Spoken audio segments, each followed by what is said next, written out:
Bueno, entonces al paciente, como no podía comer nada, le resolvieron pues nutrición parenteral, ¿no? ¿Y por qué nutrición parenteral? Porque es que el cáncer esofágico le estaba apretando tanto el esófago que cuando le pasaron pasar sonda nasogástrica, la sonda no pasaba. Eh, Era, para que ustedes se hagan una cuenta, eso se llama estenosis esofágica, ¿no? Entonces es un esófago que estaba tan apretado que por ahí no pasaba nada. Por eso no se le da ni agua siquiera, porque es un riesgo de que pronto broncoaspirara al paciente, se devolviera el líquido que tomara y se fuera hacia los pulmones. Entonces estaba como ese riesgo de que broncoaspirara y las ondas no pasaban. Entonces lo llevaron a una sala especializada donde hacen las sondas nasoyeyunales y las yeyunostomías. Eso era una zona privada del hospital, es decir, estaba dentro del hospital, pero no le pertenecía al hospital como tal, ya era como una entidad privada. Entonces ellos eran los que se dedicaban a hacer las gastrostomías, las yeyunostomías y hacían pasos de sondas nasoyeyunales también. Entonces eligieron la sonda nasoyeyunal. Cuando hicieron la sonda nasoyeyunal, tampoco pudieron. Y yo dije, oh por Dios, esto es grave, esto es serio. Si ni siquiera esta gente, que es de una empresa privada, y se supone que la especialidad de ellos es esa, es decir, todos los días hacen exactamente el mismo procedimiento una y otra vez, no son novatos, gente que está experimentada, tiene mucha experiencia en paso de sonda nasoyeyunal, y ni siquiera ellos pudieron hacer que le pasara una sonda nasoyeyunal por el cáncer esofágico. Entonces dije, oh por Dios, entonces esto sí es terrible, o sea, este paciente se va a quedar con una nutrición parenteral mucho tiempo, entonces. Efectivamente, el paciente tenía su catéter venoso central para darle nutrición parenteral. Yo era el enfermero jefe, pues claro, yo era el encargado de darle los cuidados del catéter venoso y de montar la nutrición parenteral. Entonces, ese era el de todos los días. Pero sin embargo, pues estábamos jugando contra el tiempo, porque era una carrera contra el tiempo, porque pues con nutrición parenteral él no se puede garantizar de que él resista una quimioterapia.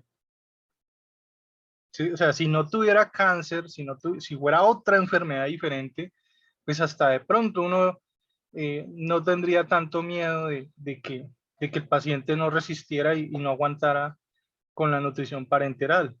Pero es que era un cáncer y entre más tiempo se esperaba, entre más pasaban los días, pues el cáncer iba a seguir creciendo y probablemente iba a ser metástasis. Entonces era una carrera contra el tiempo con este paciente y finalmente tomaron la decisión de que le iban a pasar un balón, ¿sí? Así como esos balones que les ponen a uno a veces en el estómago, pero este balón era para abrirle el esófago. Entonces le iban a introducir algo muy similar como cuando uno pasa una sonda vesical, que introducen como una especie de sonda y cuando ya están adentro del esófago, el balón se empieza a inflar, a insuflar y esto va a hacer que el esófago se expanda, se abra más, ¿cierto? Esa era la idea. Efectivamente, al paciente lo llevaron a hacerle eso y le abrieron el esófago. Ya con el esófago abierto, se esperaba que ya pudiera tolerar vía oral, ¿sí? O sea, ya pudiera, eh, al cabo de uno o 2 días, empezar a recibir, bueno, ahí volvió la compañera, Entonces ya con el esófago abierto, pues ya había como más seguridad de que sí se le podía pasar una sonda nasoyeyunal, e incluso si de pronto se le podía dar agua o que empezara a tolerar vía oral, es decir, una dieta blanda, una dieta líquida. Es como la que les mostré a ustedes el otro día en la clase de las dietas hospitalarias, que yo les decía que había dieta blanda, dieta líquida, dieta semiblanda, ¿sí? Entonces esperaba que se le pudiera iniciar dieta líquida y pues si no era posible, entonces por lo menos que ahora sí se le pudiera pasar la sonda nasoyeyunal. Pero ¿qué pasó? Este paciente, justo el mismo día que le abrieron ese esófago, empezó a vomitar. La pregunta era, ¿pero vomitar qué? Si no he comido nada en todos estos días. Y efectivamente salía un vómito de color negro, un vómito negro, negro,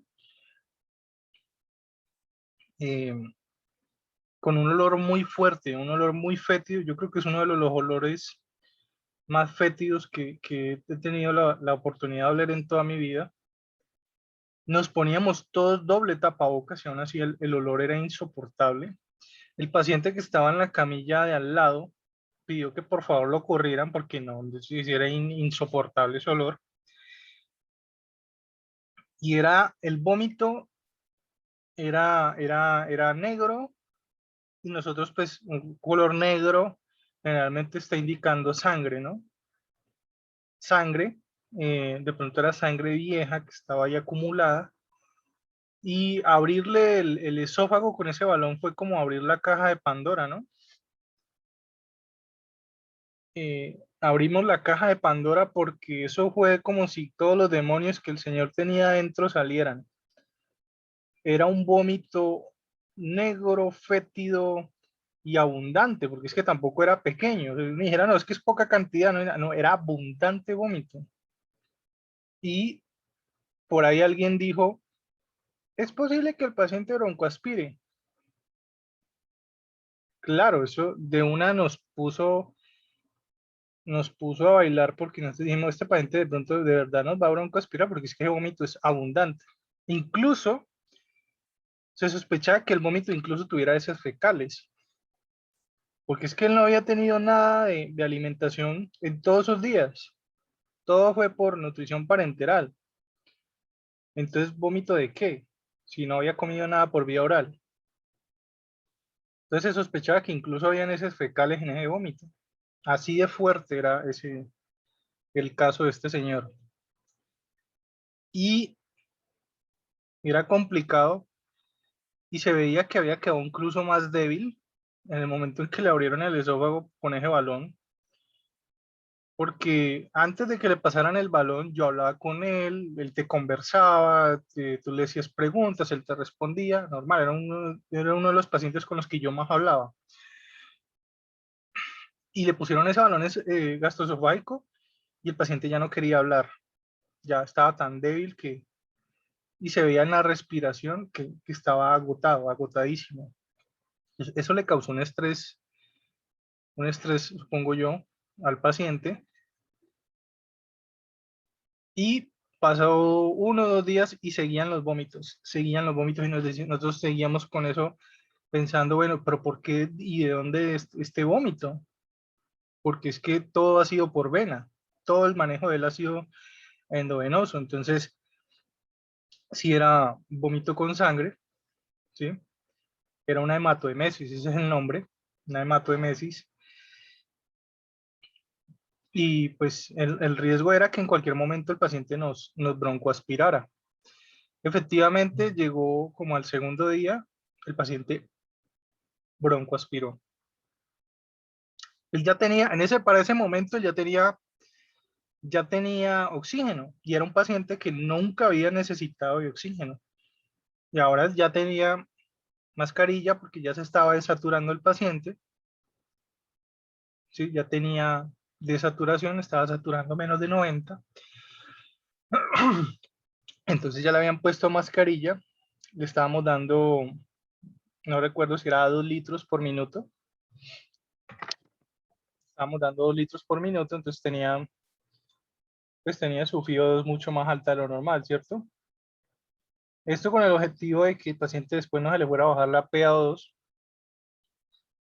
y el paciente broncoaspiró, se le taponó la vía respiratoria, nos puso a correr porque pues en cualquier momento le iba a dar una parada cardíaca y finalmente pues se tomó la decisión de que había que intubarlo, ¿sí? Entonces vino la médica, una señora pues formal y algo estricta, sí, ella era bastante estricta tanto con los médicos como con las enfermeras, siempre daba sus órdenes bien claras y las repetía pues para que asegurarse de que uno le entendiera todas las órdenes. Y ella dijo, este paciente hay que intubarlo, se nos va a morir acá. Efectivamente lo intubó, pero inmediatamente terminó la intubación, inició una discusión entre las auxiliares de enfermería y la doctora.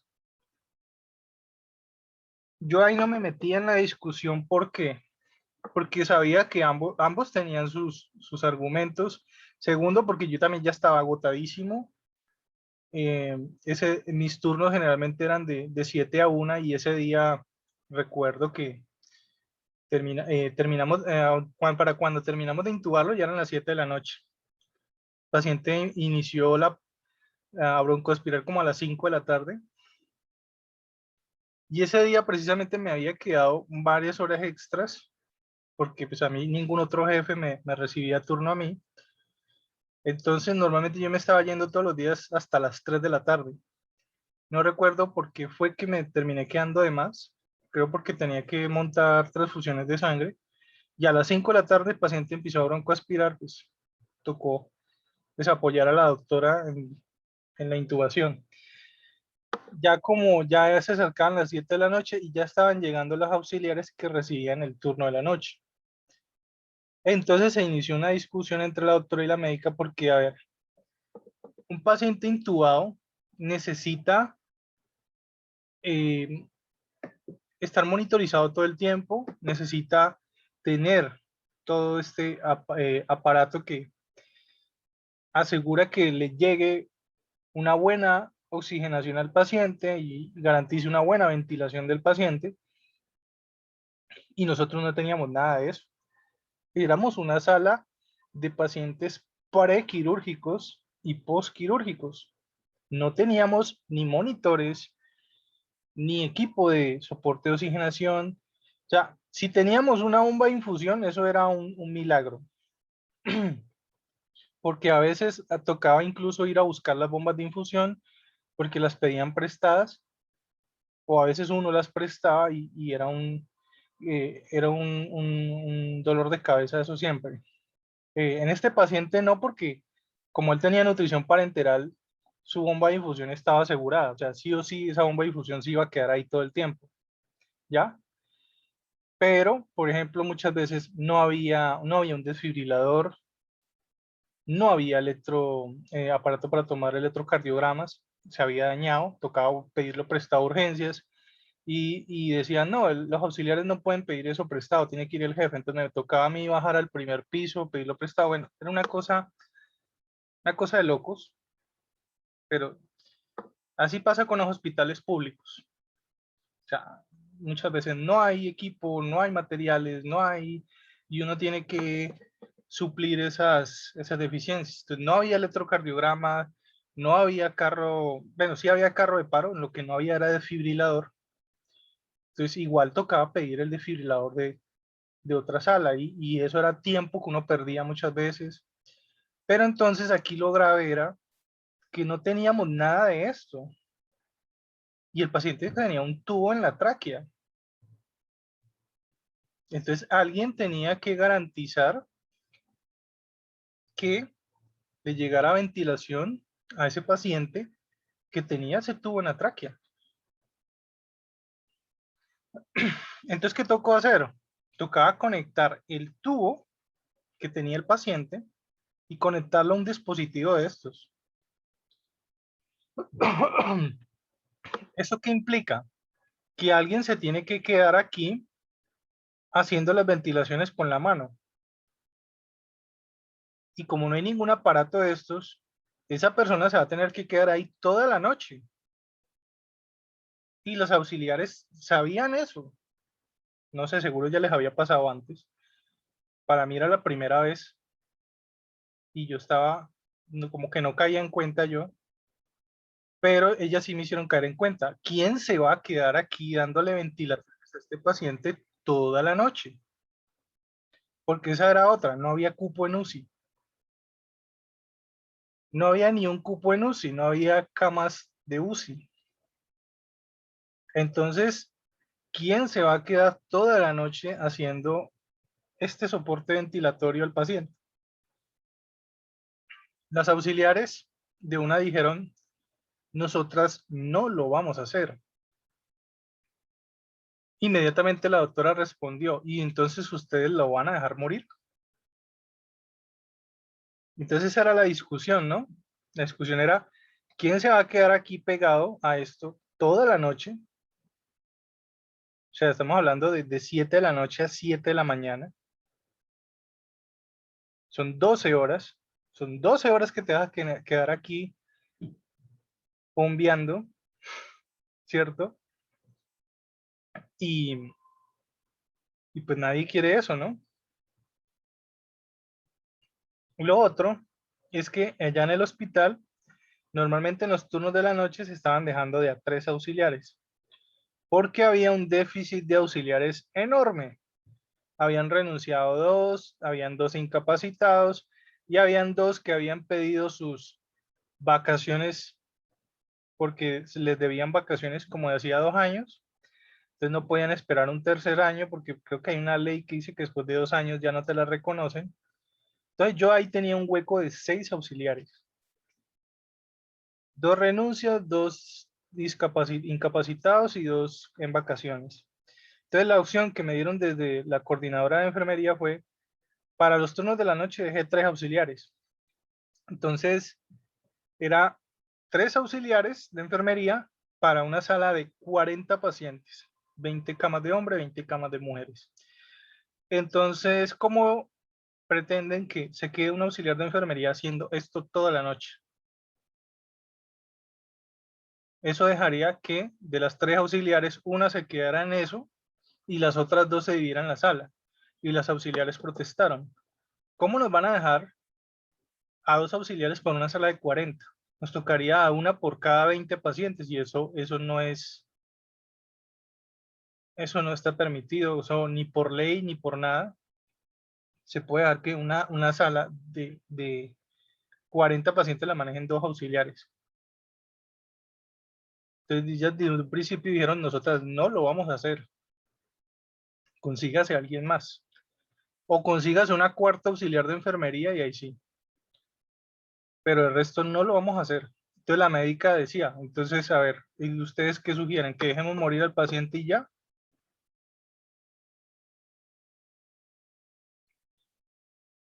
Entonces era una discusión muy importante, como para yo sentarme ahí y comer palomitas, porque cada una tenía sus argumentos y los argumentos eran válidos por lado y lado. Por el lado de la médica, ella decía que si no se hacía eso, el paciente iba a morir, no iba a pasar la noche. Y por el lado de las auxiliares, lo que ellas decían es verdad. O sea, la ley dice que son 10 pacientes por cada auxiliar. ¿Cómo pretenden dejar 20 pacientes por cada auxiliar? Pues obviamente no van a poder hacer todo lo que tienen que hacer. Tienen que pasar medicamentos, tienen que hacer notas de enfermería, ¿sí? Entonces, no se puede. Y para un turno de 12 horas, porque es que era de 7 a 7. Entonces, 12 horas con 2 auxiliares para una sala de 40 pacientes, porque la tercera auxiliar iba a estar ocupada haciendo esto. Entonces, no se podía. Era muy difícil. Entonces, al final de cuentas, la solución a la que llegaron fue que dejara a uno de los estudiantes de la profesora, es decir, uno de los residentes. ¿Ustedes saben cuáles son los residentes?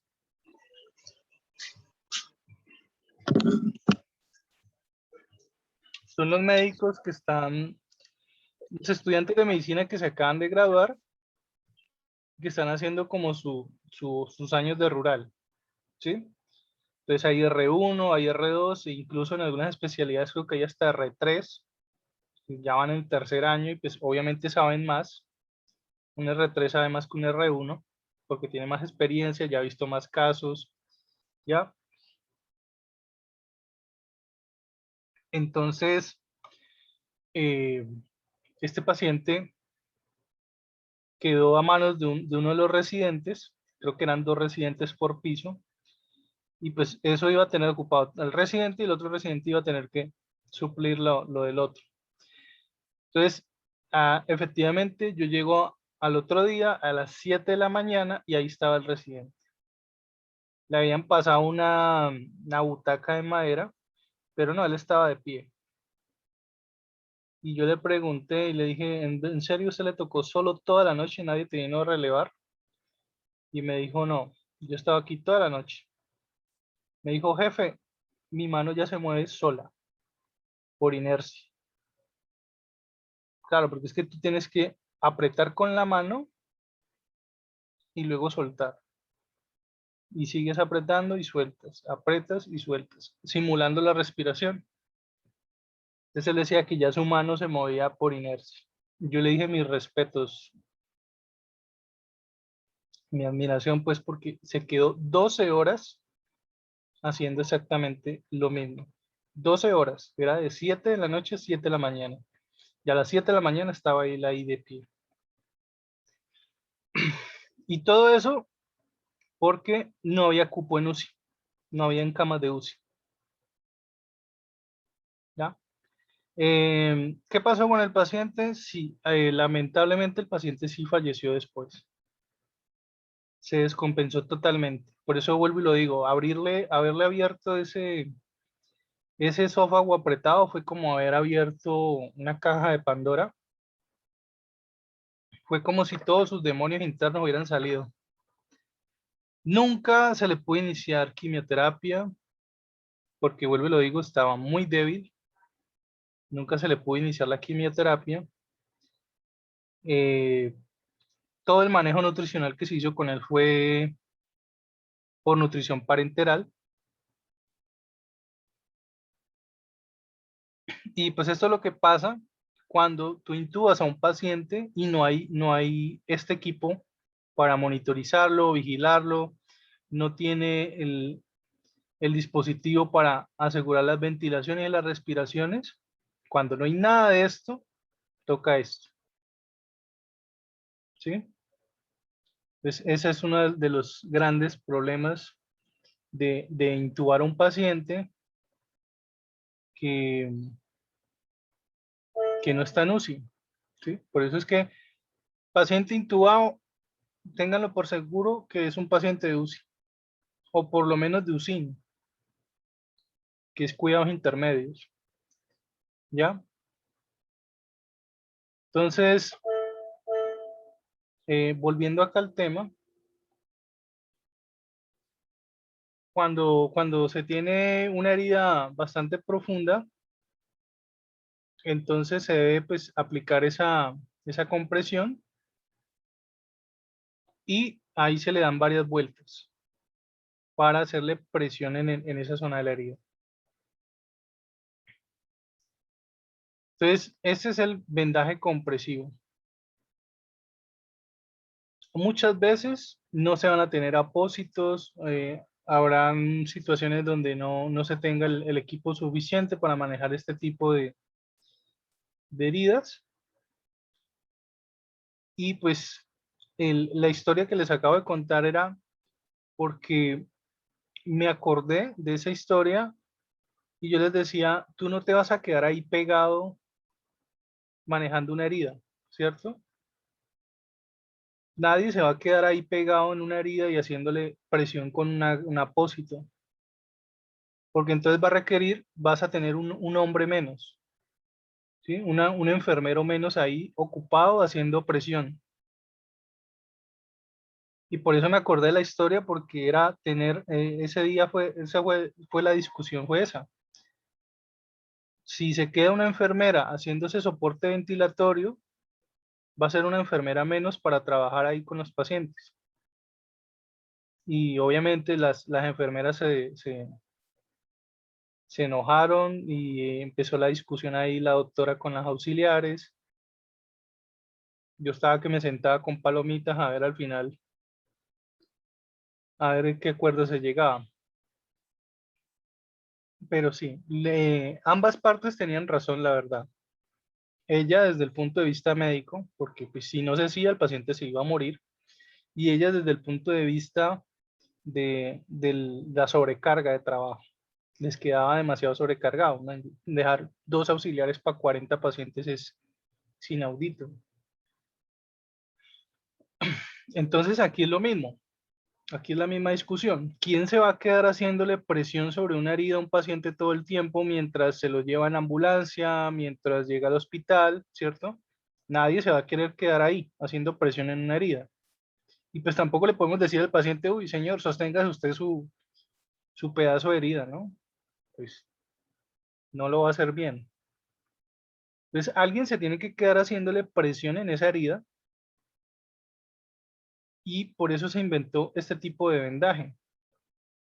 Para que alguien no se tenga que quedar ahí parado haciéndole presión en la hemorragia, entonces se coloca un apósito o a veces hasta 2 apósitos si el sangrado es abundante y se le dan varias vueltas alrededor para hacerle esa presión, para que quede bien apretado. Y ese es el vendaje compresivo. ¿Listo? Bueno, luego tenemos el vendaje correctivo. ¿Qué es el vendaje correctivo? Pues es el vendaje que ustedes han visto de pronto en los yesos, en las férulas, ya, el famoso entablillado. No voy a hablar mucho de yesos, no es mi especialidad, yo no soy ortopedista, pero sí, o sea, lo que les puedo decir es un vendaje en el cual se usan vendas que al exponerlas sobre agua caliente, agua tibia, ellas después se van a endurecer y ese es el famoso yeso. Entonces es un tipo de venda especial, no es las vendas comunes que tú puedes conseguir en una droguería.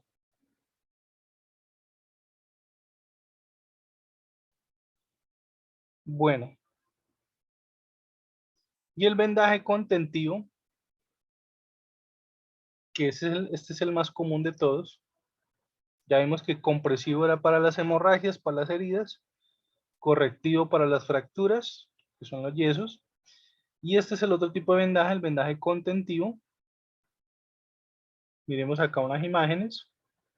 Acá tenemos vendaje en la cabeza en forma con estilo pañoleta, y cuando no hay pañoleta, pues toca usar este otro, que es más complicado, más complejo, pero no es imposible.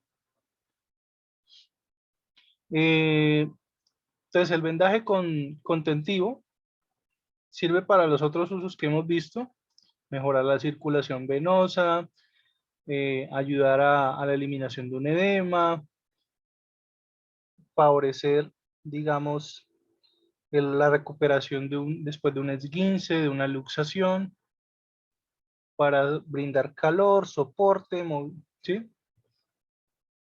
Y miremos que ahí generalmente este tipo de vendaje en zigzag, que ya veremos cómo les enseño esa parte o si lo hacemos por medio de videos. Este ya es otro tipo de vendaje, esto es tipo faja.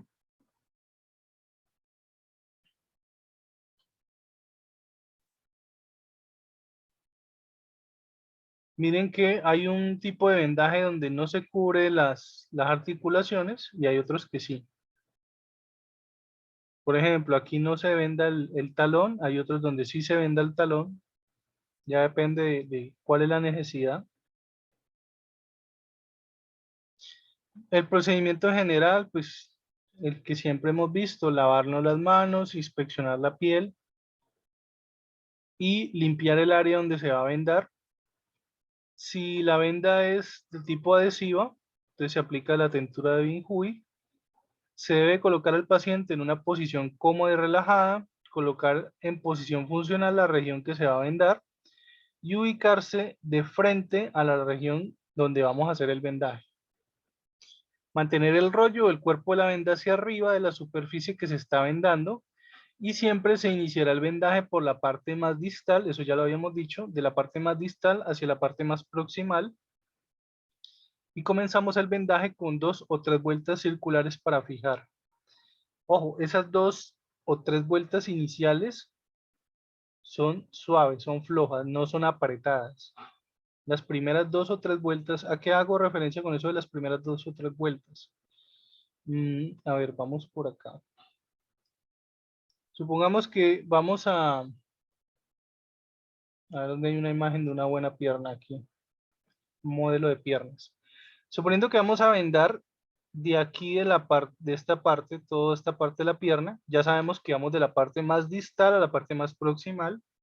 Lo más distal es lo más alejado, entonces acá se empezaría vendando desde acá a la parte más proximal, la parte más próxima de la línea media. Entonces, ¿qué es lo que nos está diciendo? Siempre se inicia con 2 o 3 vueltas iniciales en el mismo sitio. Es decir, voy a empezar con 2 o 3 vueltas aquí mismo donde inicié. Esas 3 vueltas van a ser en el mismo sitio, sin irme para arriba todavía. Esas 2 o 3 vueltas deben ser suaves, no muy apretadas, como lo habíamos visto anteriormente, deben ser 3 vueltas suaves. A medida que voy subiendo, entonces ahí sí voy apretando más, ¿ya?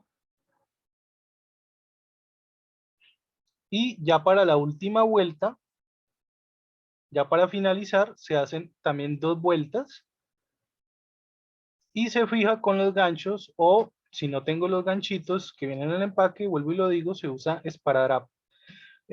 Microporo, no, microporo generalmente no es muy recomendable. De poder se podría, pero no es muy recomendable. Primero porque yo tengo que priorizar el uso del microporo para otras cosas. Recuerden que el microporo es más suave, es más amigable con la piel. Entonces el microporo me sirve más para procedimientos donde tengo que cubrir la piel del paciente o para pacientes que tienen una piel muy delicada, como los niños y los abuelitos. Entonces, no, yo no puedo andar gastando microporo tan deportivamente con una venda. Y la segunda razón es porque el microporo es mucho más suave, entonces se puede despegar más fácilmente. Entonces, la recomendación es fijarlo. Si no tengo los ganchos, con microporo. Ve con esparadrapo, perdón. Con esparadrapo. El esparadrapo es más fuerte, es más grueso y más resistente. Entonces no se va a despegar tan fácil como si se despegaría el microporo. ¿Ya? Y como el esparadrapo no está tocando la piel, entonces no hay ningún riesgo de que lesione la piel del paciente, como si lo haría el esparadrapo en la piel de los abuelitos. ¿Ya? Entonces, no, sin miedo, poner esparadrapo en una venda cuando no hay ganchos. Entonces, listo, bueno, entonces comenzar el vendaje con 2 o 3 vueltas circulares para fijar, ya lo vimos, es simplemente para tener firmeza, no es apretarlo. Cuando dice fijar, no es tampoco que lo vamos a apretar demasiado.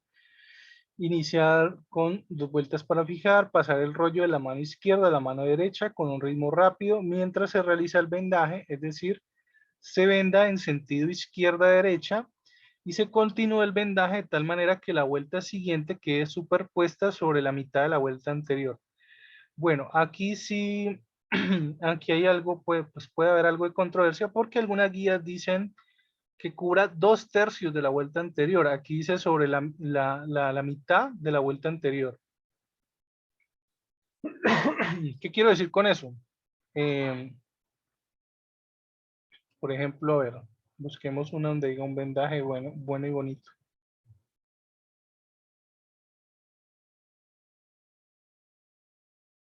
A ver, aquí en esta imagen, vamos a ver, vista, vamos a poner un zoom ahí improvisado. No, tú no.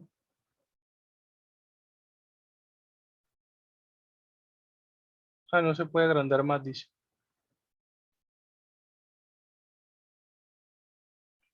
A ver, entonces nos toca así. A ver, miremos acá. Aquí hay unas vueltas, ¿no? Aquí se pueden ver las vueltas. Entonces, lo que nos dice es que después de la vuelta que sigue, debe cubrir la mitad de lo que cubrí con esta vuelta, ¿ya? Entonces, para la siguiente vuelta, la otra mitad, para la siguiente vuelta, la otra mitad, ¿sí? En este no se logra observar muy bien porque este es el vendaje tipo en X, ¿sí? Entonces viene en zigzag, entonces se ve como una X, ¿ya? Pero si es el circular, vendaje circular común, dice que se debe cubrir hasta la mitad. Bueno, hay unas guías que dicen 2/3 de la vuelta anterior. Entonces, por eso digo que puede haber una especie de controversia ahí. Termine el vendaje con 2 o 3 vueltas circulares y fíjelo con ganchos o esparadrapo. Contraindicaciones. ¿Qué son contraindicaciones? Una contraindicación es cuando no se debe hacer eso. Entonces, si estamos hablando de contraindicaciones de los vendajes, es cuando yo no debo hacer un vendaje. ¿O qué tipos de lesiones no se debería usar un vendaje? Entonces acá nos está diciendo abrasiones de la piel. ¿Se acuerdan que era una abrasión? Cuando veíamos tipos de heridas. Cuando vimos la clase de heridas, hablábamos de que habían heridas contundentes, heridas cortantes, heridas cortocontundentes, cortopunzantes, heridas abrasivas, quemaduras.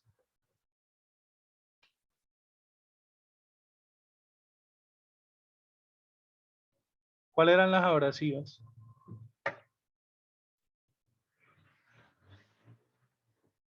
Abrasivas porque iban a la brasa, nos echamos a la parrilla.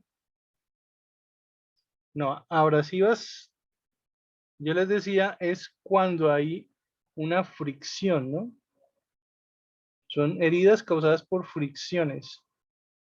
Entonces yo les daba un ejemplo, yo les decía que, por ejemplo, cuando alguien se cae de una moto y sale a alta velocidad despedido por el asfalto, ¿no? De la carretera. Entonces, si no tiene